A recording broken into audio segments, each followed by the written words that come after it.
And good morning. I'm Stephen Romo in for Savannah Sellers. And I'm Joe Fryer. Right now on Morning News Now, gaining steam. Hurricane Fiona strengthening overnight. Now a Category 4 storm as it carves through the Caribbean.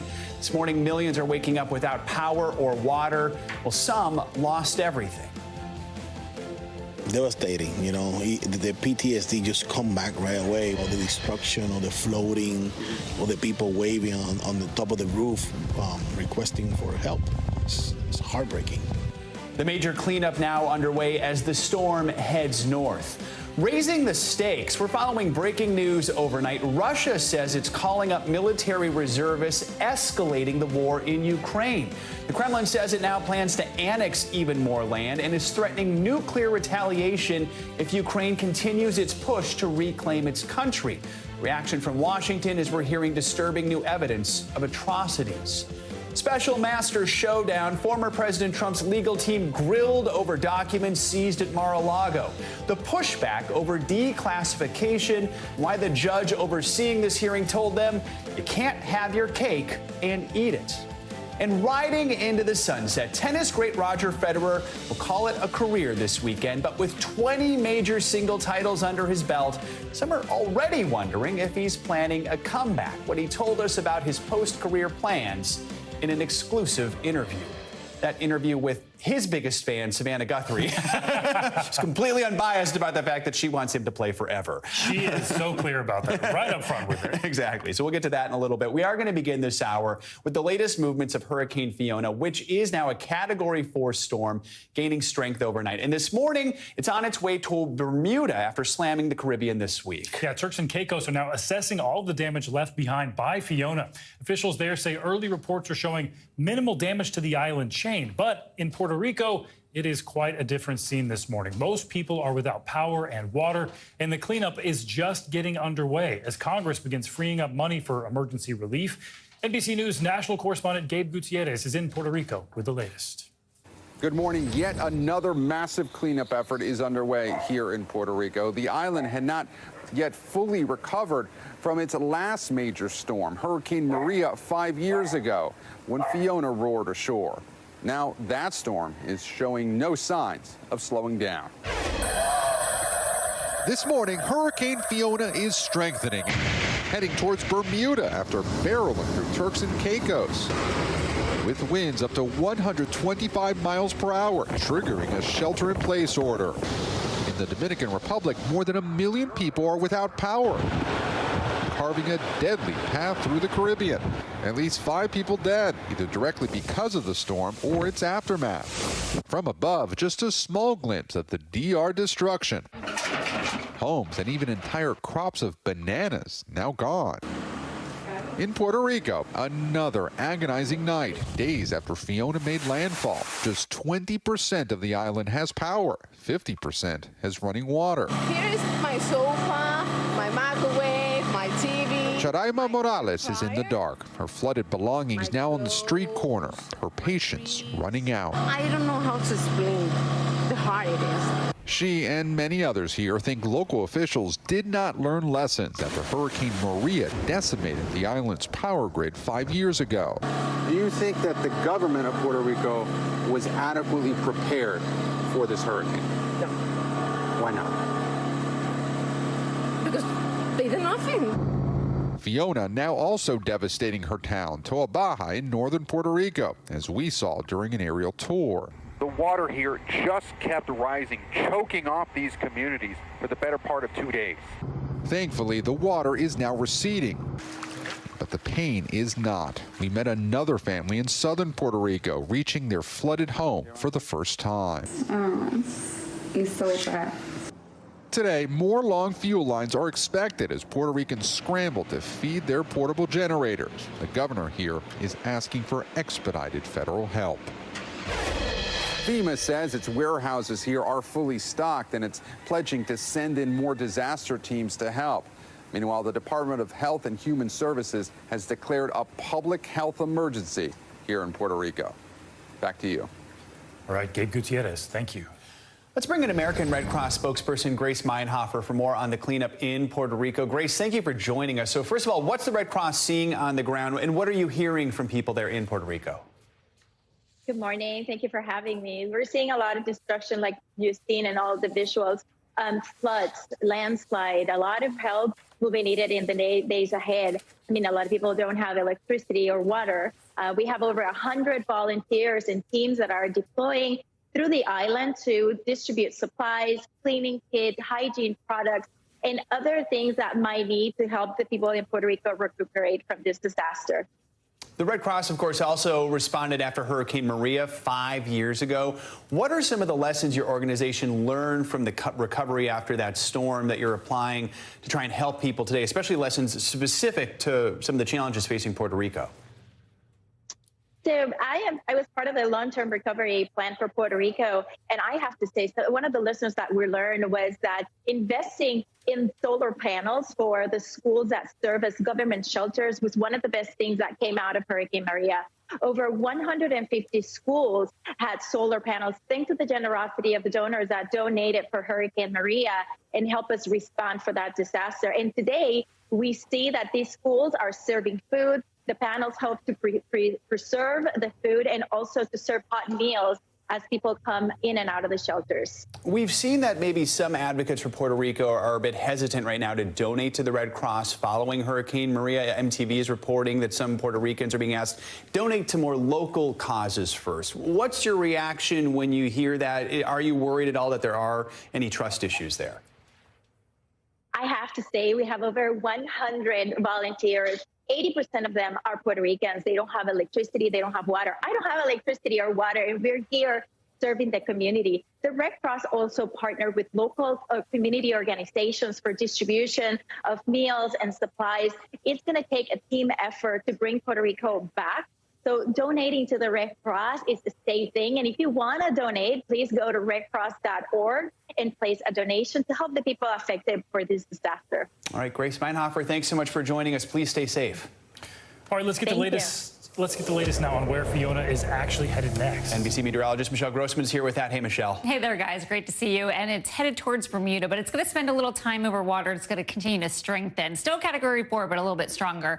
So let's take a look at what's happening in the tropics, because it's not just Hurricane Fiona. We are looking at a couple systems. We do have a tropical storm. That's Tropical Storm Gaston. That developed yesterday. The good news here is we do expect it to stay out to sea. It's sort of going to take a turn towards the east. And then we have three other waves, two waves coming off Africa, one just east of the Windward Islands. This is one that we're going to watch very closely because it does have the potential to impact the U.S. So let's first start with Fiona, and then we'll talk about that one wave. Hurricane Fiona, Category 4 storm. It became a Category 4 storm at the 2 o'clock advisory, so developed overnight. That's because it's over these really warm waters, bath waters. So it's strengthening. It's looking really strong on satellite, winds at 130 miles per hour. Those are sustained. So we're seeing winds gusting higher than that. That's a problem. The second problem is it's moving very slowly at 8 miles per hour. So as we go throughout time, we do expect it to pick up a bit, but still it can drop a lot of rain in as it goes that slowly.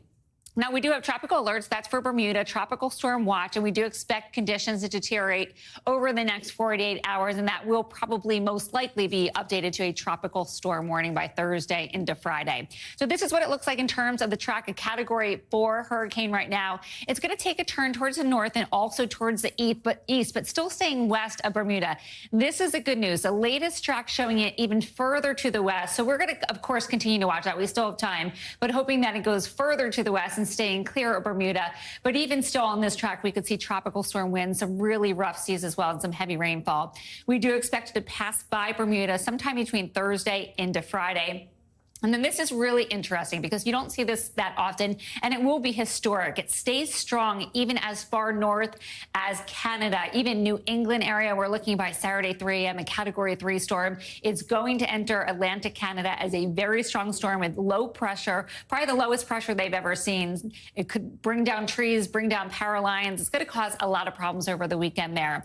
Now, the East Coast expected to be spared by Fiona, but we're going to still see rough surfs in terms of the beach conditions. conditions, some rip currents, and also high waves. So be careful. Just stay away from the oceans if you can. And then I wanted to talk about this. Invest 98L. That's just a name that the National Hurricane Center denotes something that we're going to follow through over the next 5 days. So we do expect this to become a tropical depression, 90% chance. That's pretty high over the next 5 days. And unfortunately, look at this track. So it's a good development zone. It's very conducive to development.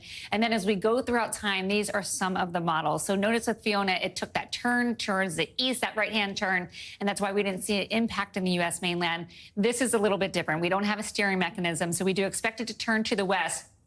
But notice a lot of models are turning it towards the southeast and towards the Gulf. So that's going to be one to watch, guys. And we're looking at a severe threat, also 20 million at risk in portions of the Great Lakes, the Ohio Valley. So Watertown, Buffalo, Erie could see some pretty strong storms, some damaging winds, even the chance of a tornado or two. The Canada thing is mind-boggling to me. I mean, is there how strong could it be when it gets into Canadian Most waters? likely it'll be ex-tropical, but at that point it doesn't matter because remember Sandy? Sandy was ex-tropical. And remember how much damage it caused. So that's sort of a name that we like to give something and we want to hear that category. But it doesn't matter. It's going to have very strong winds, really low pressure. It's going to pack a punch for sure. All right, we know you'll keep an eye on it. Michelle, thank you. All right, turning now to the latest from Ukraine, where Russian President Vladimir Putin is escalating his attacks despite a series of setbacks. In a televised address overnight, Putin announced a partial mobilization of Russia's military. He also appeared to threaten nuclear retaliation if Kyiv continues its efforts to reclaim land. NBC News chief foreign correspondent Richard Engel joins us now with all the latest on these developments. Richard. Good morning. This has been a rare statement from Vladimir Putin talking about the war, an acknowledgement that the war, which Russia long billed as something that would be quick and easy, is not going exactly according to plan. Vladimir Putin said that Russia is fighting the West, that the West, he didn't say the United States, but clearly that's what he was primarily talking about, has been supplying Ukraine with weapons, that the West needs to be confronted, that the West wants to divide Russia and collapse the Russian Federation the same way it did the Soviet Union. And because of this, he says that Russia has no choice but to escalate the war here in Ukraine. Backed in a corner, President Vladimir Putin put Russia further on war footing to try to reverse stunning losses in Ukraine. I deem it necessary to support the proposal of the Ministry of Defense and the General Command for partial mobilization in the Russian Federation, he said. That includes a call-up of reserves. With new American and European weapons and increased intelligence cooperation, Ukraine's military has liberated thousands of square miles from Russia over the last 2 weeks. Perhaps in response, in a seemingly coordinated move, 4 parts of Ukraine that are partially or completely controlled by Russian troops are now holding votes to become part of Russia. The U.S. has called the vote a sham, but it could give Russia a pretext to annex Ukrainian territory, then threaten to defend it with nuclear weapons. Putin already this morning threatening Russia would use all the means at its disposal, adding, "This is not a bluff." Ukrainians are still exhuming bodies from mass graves outside towns they recaptured from Russia. A civil defense worker says many of the bodies had their hands bound and showed signs of torture. Maxime told us how he was tortured by Russian interrogators with electric shocks. They suspected he was passing on intelligence to Ukrainian forces. So this was your cell down this hallway here? Yeah, 4 people. 4 people inside. 4 men, this. Maxime took me to the basement. So this was the torture room. Maxime says he was seated and handcuffed, and showed me a picture of the machine they used to give him electric shocks. What were they asking you? What did they want to know? They said, "You talk. You know what we want. Tell us." Maxime says he was rescued when Ukrainian forces drove the Russians out. Senior Ukrainian officials dismissed the moves by Russia to mobilize some reserves and put the country more on war footing, saying that it shows the current Russian army, the standing army, is inadequate. Even more concerns. All right, Richard Engel, thank you.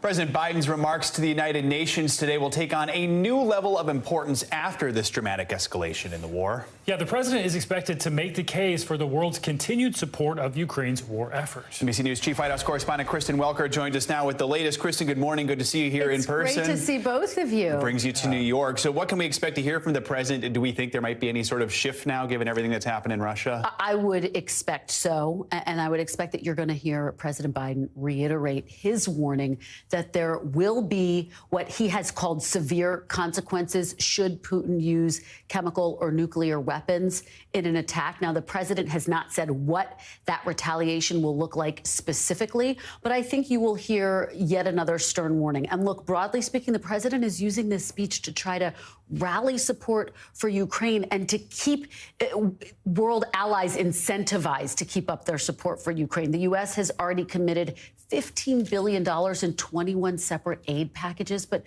that's really the challenge at this point. How do you keep people motivated, particularly when you're dealing with a global economy that is facing potentially yet another economic downturn? So I think that that's really going to be the crux of the president's speech. But broadly speaking, he's going to use this speech, I'm told, to call for a defense of democracies globally. And that's obviously a theme that we've heard a lot from this president.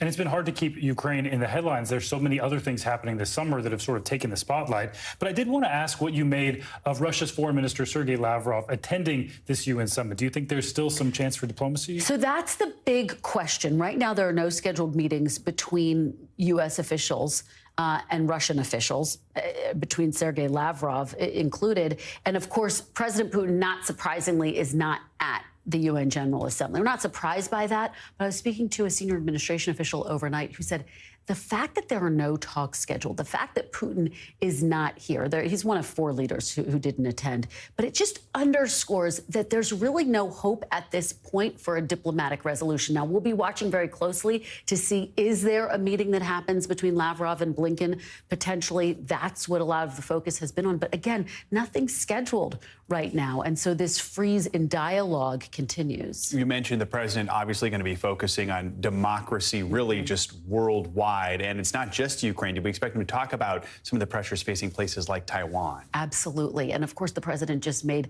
news in recent comments that he made about Taiwan when he said the U.S. would defend Taiwan should China attack. Now, that was headline making because the U.S. has historically had a policy of ambiguity, not saying how it would respond. So this is the second time the president has said something like that, and then senior officials rush to kind of clarify and say that U.S. policy hasn't changed. But there's no doubt that the U.S. is very focused on that region, on China. The U.S. has taken a number of steps to try to counter a rising China. And so I think that will be at the forefront as well. In addition to that, Joe, I think you're going to hear him talk about Iran, attempts to prevent Iran from getting a nuclear weapon. And I also think he's going to talk about things like climate change, as well as, of course, the global pandemic. So a lot for him to cover. There's going to be a lot of scrutiny of this speech. All right, Kristen Welker, you're going to stick around with us and help us cover it a little bit later when the speech happens. Good to have you with us. Thank you so much. Thank you. Kristen, thanks.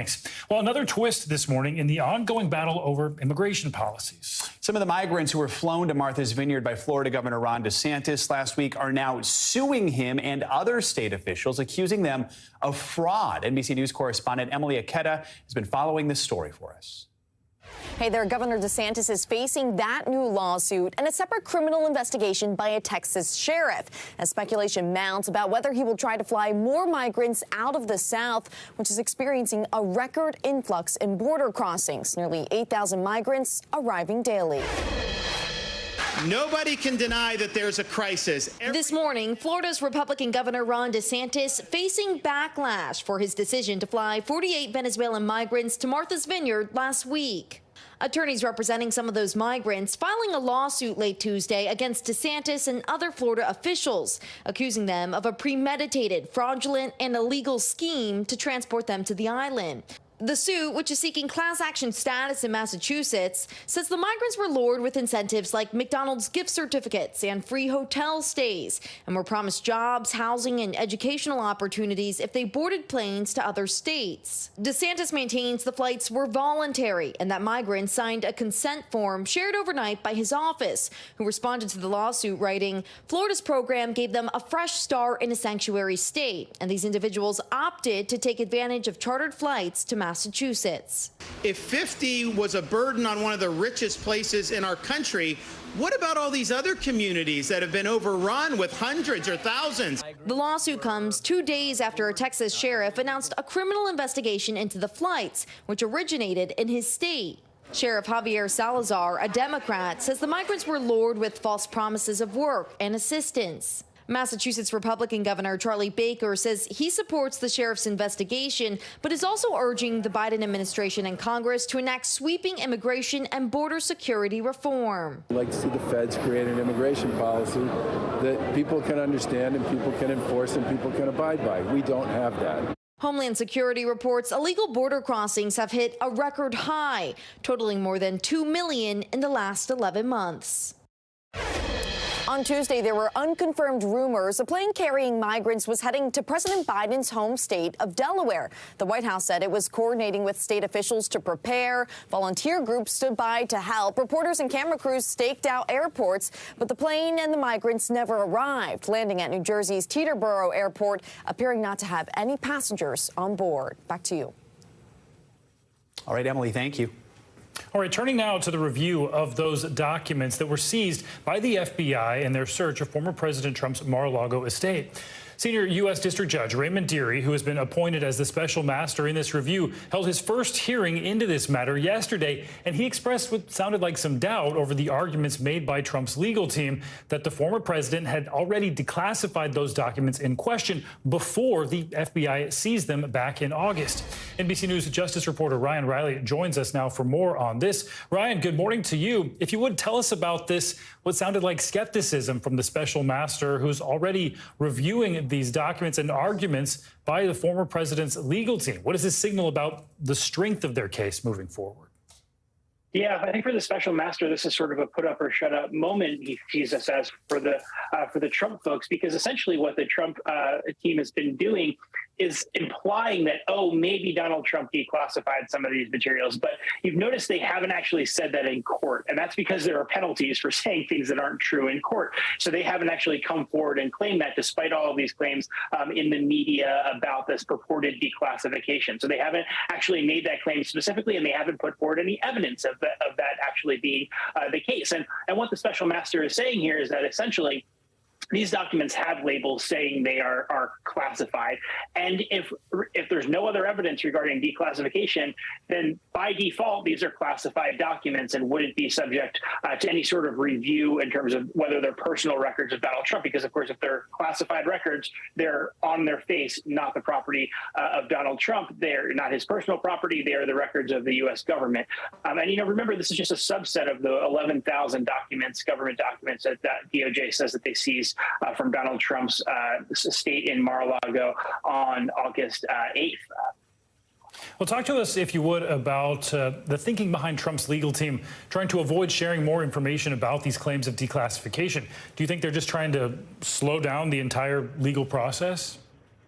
I think it's a lot of it, and the judge sort of said that, they can't have their cake and eat it. They can't just make these broad claims and sort of keep that in their back pocket and say, oh, maybe these might have been declassified. And, essentially what it would do is require the Trump team to go on the record and say, no, there's no record of declassification for that, which, of course, guts a future potential defense for them. But, the interesting thing here, of course, is that if there is a record of declassification, that by default is also a government record, which under the Presidential Records Act should have been stored by the National Archives. So theoretically, the government may already have access to any purported claims of declassification. And so that's not something that the Trump team can just sort of pull out of their pocket. They might be able to say, oh, that he declassified it in some way because it was just an oral order or something like that, and sort of magically waved his hands over a set of documents, as some legal experts have joked. But that's going to be a little bit of a stretch, and I think the judge is basically expressing some extreme skepticism towards Donald Trump's entire approach to this. An oral order, more of just a take our word for it type of thing. So where do you see the case actually going from here? Well, we have to hear from the 11th Circuit Court of Appeals because there was a reply that was filed last night by DOJ in response to the Trump team. So we should hear from them actually relatively shortly because that's what DOJ has been focused on is those 100 or so classified documents that amount to hundreds of pages that basically they say that need to get priority. They want to be able to look at those documents and move forward with those documents immediately because they say that's important for their review to see whether there are any national security impacts from the holding of these classified records at Donald Trump's estate in Mar-a-Lago. The question so many people are still asking right now. All right, Ryan Riley, thank you. Coming up, deadly protests in Iran this morning following the death of a woman in custody of the morality police. Now, thousands are marching in cities across the country. We'll have the latest developments from that this morning.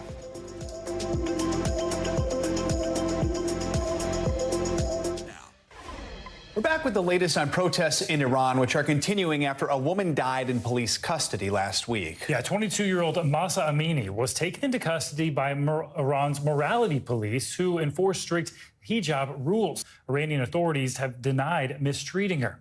Amini's death has sparked outrage and violent unrest, with at least 5 people killed in the protests and dozens others injured. NBC News Tehran bureau chief and correspondent Ali Arouzi joins us now with the latest on this. So, Ali, I know there are calls for a prompt and impartial investigation into this woman's death. What's the latest there?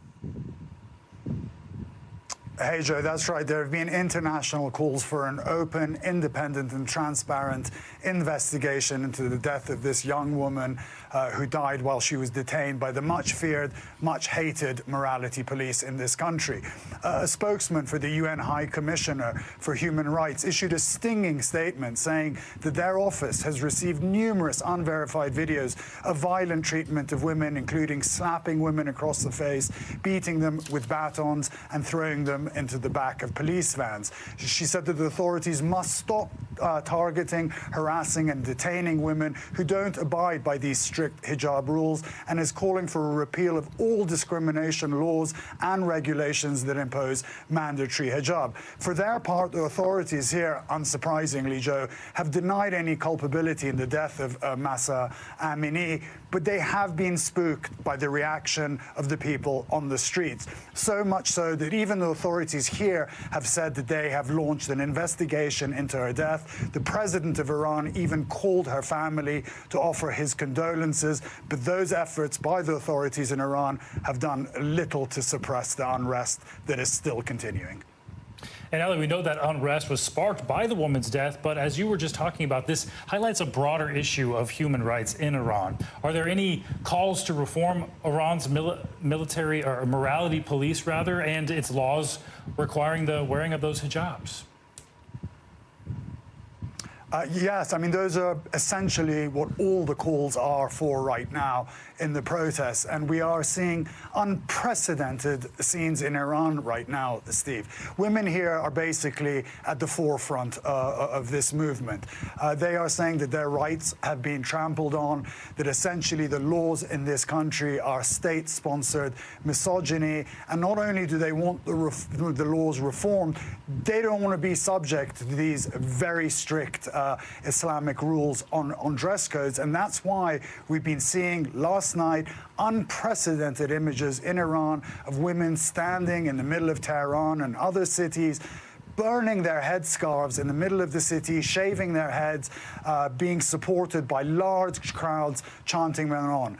Several days ago, Steve, this would have been an unimaginable taboo in Iran, but this is what's happening in the evenings here in Iran. It is a seminal moment for the Islamic Republic. I mean, Ali, in the past, we've seen anti-government unrest met with large deployments of security forces. Protesters have been arrested, injured, even killed. Is the response here similar to that? Look, Joe, the response has been heavy-handed. There's no doubt about that. But they have unusually, for the time being, for now, they haven't been as violent as they've been before. It's not clear exactly why. Maybe they're hoping that the protests will peter out. Maybe they don't want to have a really harsh crackdown while Iran's president is in New York and going to address the UNGA. But there are fears in this country that if the protests go on, if they get larger, and once the president is back in Iran, there'll be a no-holds-barred crackdown on protesters. Ali Arouzi reporting from Tehran. Ali, thank you so much. Well, more international news now. China says it's willing to put forth effort for a peaceful reunification with Taiwan following weeks of military maneuvers and war tactics. NBC's Janice Mackey-Freyer joins us now from Beijing with this and other world news. Janice, good morning. Good morning, Stephen and Joe. More attention is turning to Taiwan, with the head of China's Taiwan Affairs Office declaring that reunification with the mainland is inevitable and that China will, quote, do all it can to make it peaceful, though officials here have not ruled out the use of force. For the past few weeks, China has conducted military drills around the island since Nancy Pelosi's visit to Taipei, and with the Communist Party Congress coming up here next month when Xi Jinping is expected to secure a third term in power. A bit of controversy for Canadian Prime Minister Justin Trudeau. Less about his singing ability than what he chose to sing and when. Trudeau was filmed at a hotel piano bar in central London, belting out Bohemian Rhapsody by the group Queen. And some Canadians found that disrespectful on the eve of Queen Elizabeth II's funeral. Now, they say it was embarrassing. Others in his defense are arguing it's all exaggerated. The 14-second clip has already been viewed 1.5 million times. And finally, scientists at the University of Hong Kong have answered one of those questions that I'm sure my son has asked me. How many ants are there on Earth? And now they have a number. And they say that number is astonishing. And it really is. You take a 20, add 15 zeros to it, that's 20 quadrillion. And that's how many ants are apparently crawling around on Earth. As well, they weigh more in total than all birds and mammals combined, and they are equal to 1/5 the weight of all humans. Well, and this, gentleman, is the information that you need to get on with your day. And there's an image for you, all the ants in the world together in one giant blob. So thank you for that, Janice. All of them. The stuff of nightmares. All right, Janice, thank you. All right, coming up, anxiety issues impact tens of millions of Americans. Well, now there are new steps being taken to identify and tackle the issue head on, even if you don't have any symptoms. And speaking of symptoms, flu season is just around the corner. What you can do to protect yourself and why some experts are concerned we could see a big surge in cases.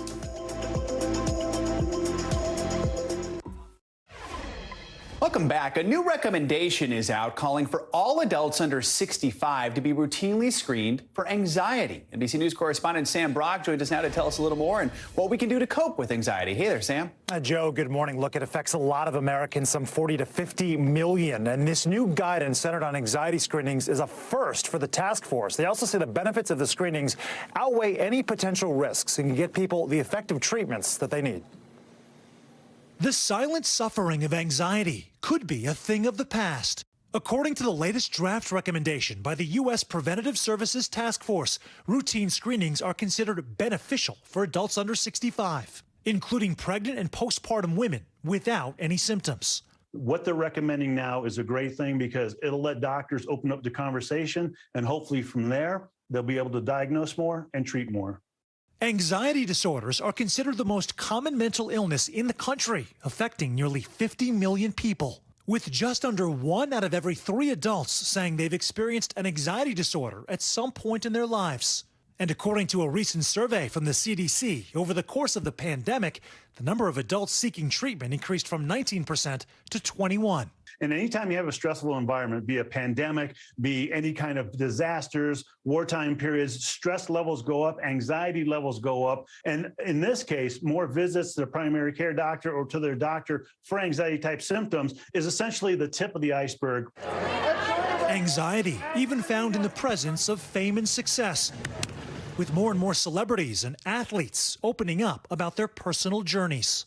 Like Olympic legend Michael Phelps, who discussed mental health with Savannah and Hoda. It's difficult, but I think the only way that we're able to be our 100% authentic self is if we can take care of our mental health and our physical self at the same time. So what are some healthy ways to cope with anxiety? First, identify your triggers. What are situations or circumstances that increase your stress?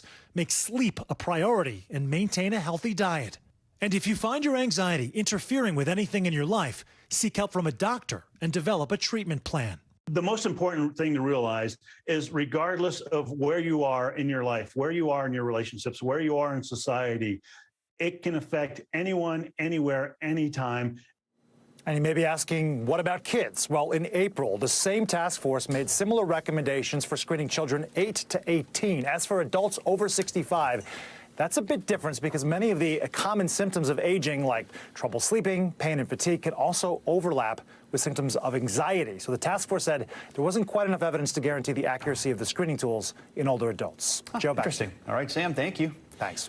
U.S. officials are warning of a possible surge in flu cases this year. Yeah, according to the CDC, up to 41 million people catch the flu every year, and concerns are rising here in the U.S. following Australia's flu season, where infection rates were even higher than they've been in the last 5 years. So what should you do to stay healthy this season? NBC News medical contributor Dr. Natalie Azar joins us now to answer that. So how bad are you expecting this flu season to be? Well, let me just go on the record and say that it's always notoriously difficult to predict what our flu season is going to do. But as you mentioned in the lead, especially Australia has had a really bad flu season, worst in the last 5 years. It started early. It peaked more quickly even than in years past. And remember, we haven't built up any real immunity over the last 2 years against flu, because we were in our homes, we were working from home, we were wearing our masks. And so experts are concerned. And as I said this morning, I'm not typically an alarmist, but I am a little bit nervous about this year. So that begs the question, when is the best time to get your flu shot? And of course, the question everyone keeps asking, can you get the flu shot and the COVID shot or your booster at the same time? And yes. Should you do that? Yes. So second part of the question first, yes, you absolutely can, especially if you have that one health encounter and they're offering both. No reason to separate them. In terms of when to get it, this is always the big question. And again, it really comes down to, can we really predict with any degree of certainty when our flu season is going to peak? It usually peaks between December and February. And for that reason, the CDC typically recommends that we get our flu shots by the end of October. But again, because in the Southern Hemisphere, it peaked a little bit early, it's September 20, I had to check this morning, it's September 21st. First day of autumn. Right, and there you go. There's really no reason to delay. I would say from now until the end of October really would be an ideal time to get your flu shot. It takes 2 weeks to get your antibodies built up after you get inoculated. And so aside from that flu shot, what can people do to keep themselves safe? And just as a reminder, what symptoms should we be looking out for? Right. So again, I'm going to do second part first. The flu is very typical, if you will. It presents the way COVID did in the beginning, and that is as what we call a typical viral syndrome, usually an abrupt onset of fever, chills, achiness, sore throat, runny nose, that kind of thing. And remember, sort of that abrupt onset, high fever. In terms of prevention, I'm going to say the first 3 things you're going to do is to get your flu shot. Other than that, it's all the things that now we have rehearsed very well because of COVID-19. It's washing your hands frequently. It's staying home if you are sick. And, if you are a person at risk, by all means, you should still be wearing your mask, especially in crowded indoor places. We don't need to abandon that practice just because some of us think that the pandemic is in our rearview mirror. And the washing your hands is arguably a little more helpful with the flu than it is with COVID, right? Right, exactly. And that's a good point, right? I mean, the portal of entry for all of these respiratory viruses is the head and neck, right? So mouth and nose and eyes. So really trying not only to wash your hands frequently, use hand sanitizer with alcohol, but avoiding touching your face, rubbing your nose and things like that is super, super important. All right, a lot of important reminders. Dr. Natalie Azar, thank you. You bet. Coming up, the Fed is expected to raise interest rates again today. We'll take a look at the risks this could bring, the impact that could have on your wallet, and what you need to keep moving forward.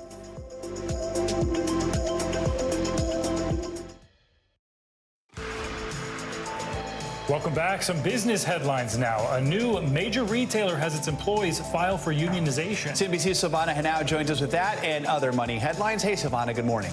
Hey guys, yeah, good morning. So a group of Home Depot workers in Philadelphia have filed a petition to unionize. It's a rare move at the home improvement chain. The 274 employees work in merchandising, specialty, and operations, according to a filing with the National Labor Relations Board. It follows union pushes over the past year at Apple, Starbucks, Amazon, and Chipotle. And a group of Home Depot delivery drivers joined a union in San Diego back in 2019. Gap is cutting roughly 500 corporate jobs. It's reportedly a mix of layoffs and not filling open positions at the company's corporate offices in New York, San Francisco, and across Asia. The news comes after Gap reported weak quarterly earnings and sales at its namesake brand and Old Navy and announced the departure of its CEO in July. Last week, Kanye West said he was terminating his partnership with Gap, alleging the company breached their contract. Twitch is banning major gambling websites from its platform starting next month. Twitch, which is owned by Amazon, will prohibit streaming of sites that feature slots, roulette, and dice games that are unlicensed in the U.S. and don't provide sufficient protections for consumers. Twitch will continue to allow sites that focus on sports betting, fantasy sports, and poker, guys. All right, learn Could be a something good new thing every for day. consumers, yeah? All right, Solana, thanks. Let's keep the money news going here. The Federal Reserve is expected to announce another round of interest rate hikes this afternoon, all in an effort to try and rein in the sky-high inflation levels that the country really hasn't seen in decades. Though the decision will likely have many Americans digging even deeper into their pockets if they want to borrow cash. NBC News business and data reporter Brian Chung joins us now with more on what we can expect. Brian, good to have you with us here. So break it all down for us because it gets a little confusing. We talk about interest rates going up. When would the average American maybe start to feel some relief if things continue to go up? What's the impact here? Morning. Well, Americans certainly haven't seen anything so far. And what we're expected to hear from the Federal Reserve, the nation's top economist, later on this afternoon is that inflation likely won't abate back to pre-pandemic levels for another few years. And the reason for that is because even though the Federal Reserve has been doing its part to try to make borrowing a little bit more expensive, they hope that's going to cool an overheating economy. There's a lag effect of those interest rate hikes, such that after today's decision at 2 p.m., where they're expected to raise rates by another 0.75%, that's not going to lead to people seeing manageable prices back at the store tomorrow or the day after. That's going to take some time. This is the 5th consecutive interest rate hike. They've done these outsized 75 basis point hikes in 3 consecutive meetings. When does that bite happen into inflation? They're going to have projections. Might not be for another few years. Wow. Well, we know the 3 major indices finished down yesterday in anticipation of the announcement today. So what should investors be doing going forward? Well, of course, a lot of investors watching very closely, and we do know that it's been a very volatile year to date, 2022, for both the Dow Jones and the S&P 500, down about 15% and 17% respectively. Now, the question here is going to be, will markets bounce back based off of what the Fed Chair Jerome Powell says in the press conference at 2:30 today? For what it's worth, the last few meetings where the Fed has made other interest rate hike announcements, we've actually seen the market rally. And that's because perhaps markets were already pricing in what the Fed was going to do ahead of that decision. Maybe the same thing happens today. We already saw an over 1,200 point down day for the Dow after the inflation report last week. Maybe that factors in what people are expecting the Fed to do this week. We'll have to see later on this afternoon. Let's talk about what we've already heard Powell say, which is really the goal here is to try and achieve a, quote, soft landing, slow growth enough to tame inflation. But, of course, the challenge is trying to avoid a recession then, right? Well, he's also used the word soft-ish landing, which, by the way, for anyone that's ever gone on a plane, if you hear the pilot say we're about to have a soft-ish landing, you're probably wondering, I'm not so sure I want to hear that, right? But the point here is that there's a trade-off here that the Federal Reserve is trying to decide between. Either you let inflation tilt us into recession, or the Fed tries to get this economy to a slower point, again, through higher borrowing costs, to a point where you actually can see inflation come down without seeing jobless rates go back up. That's really going to be the key here. For right now, we're still seeing the unemployment rate at levels that are historically low, near 50-year lows. That's going to be something that the Federal Reserve wants to preserve. If they try to increase those borrowing costs to a point where businesses no longer expand, maybe they don't hire more people. At some point, maybe economic activity comes down to a point where they start to then lay people off. Then you might see the jobless rate increase. So the soft-ish landing is hopefully not increasing the unemployment rate all that much. But again, economists uncertain about whether or not the Fed can pull that job off. All right, Brian, thank you, Ish. We appreciate it. Thank you.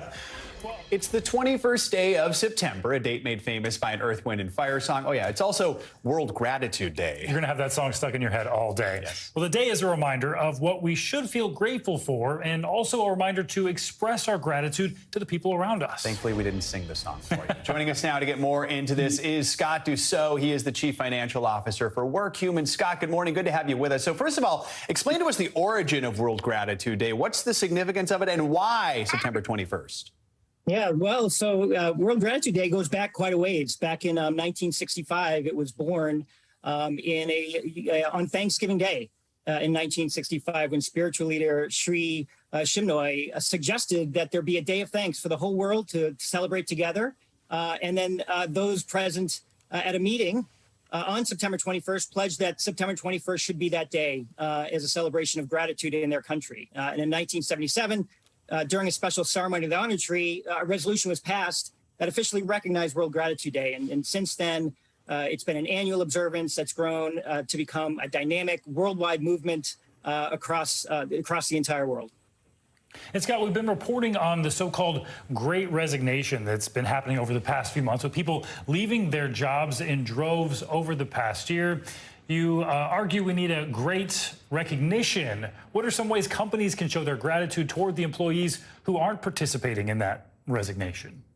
Well, absolutely. I think it's important to note that humans today are worth more than any other tangible asset in the global economy.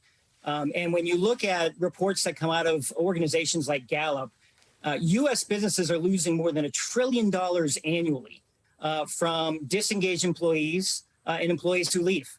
The cost of employees, the lost productivity from employees leaving or employees that are disengaged costs U.S. companies $500 billion a year. And the cost of turnover costs more than $600 billion a year.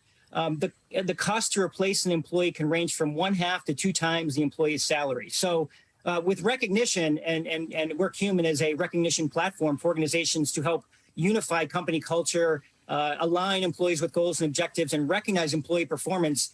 Data has proven that employees are more engaged, they're more connected to their company culture, and they're less likely to leave. I mean, Scott, your group actually partnered with Gallup on a study, found organizations can save more than $16 million a year by having a culture of recognition. What's some of the best examples of this?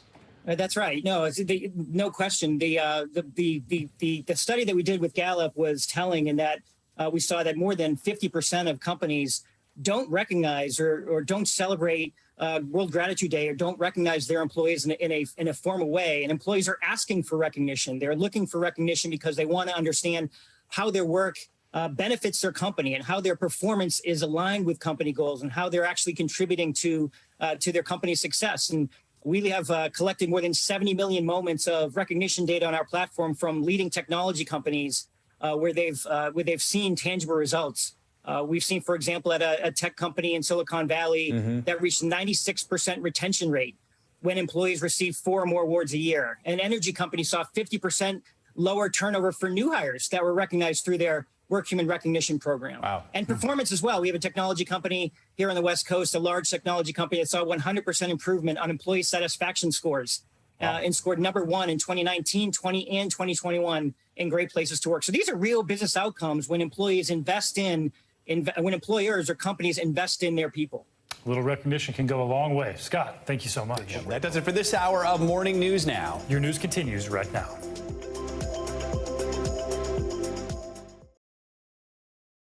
Thanks for watching our YouTube channel. Follow today's top stories and breaking news by downloading the NBC News app.